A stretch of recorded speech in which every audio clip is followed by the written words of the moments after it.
Chicos, hoy día me siento muy afortunado porque tengo el privilegio de presentarle esta joyita. Cáchense el tamaño que tiene. En los últimos días se volvió mucho más codiciado porque se agotó en el mundial desde el fabricante. Así que le estoy hablando del casco Black Series electrónico de papel, del crack, del poderoso asesino de Padawans, Darth Vader.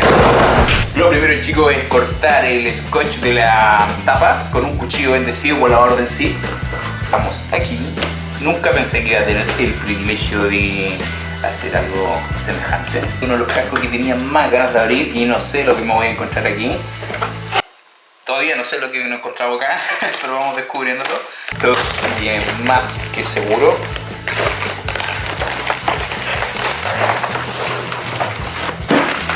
Cáchense las dimensiones de la capucha. Celular nuevo, me encanta. Así que ya con la capucha afuera vamos a sacar la siguiente parte. Caja vacía. Hermosa la caja, el cabote en la caja. Pierde su valor de coleccionista, dicen por ahí.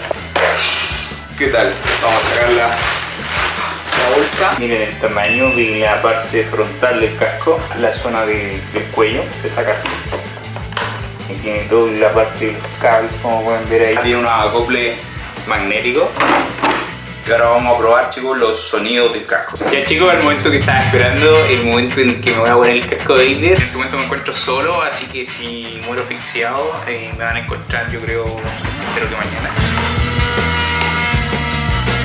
Wow. Ahí entró el primero y ahí entró el segundo. Ahí calzó. Bueno, chiquillos, con el poder de la fuerza y el poder de 2 pilitas AAA vamos a escuchar el sonido de Vader, a ver qué tal. No, está brutal. No, y otra cosa este casco. Yo soy Darth Vader.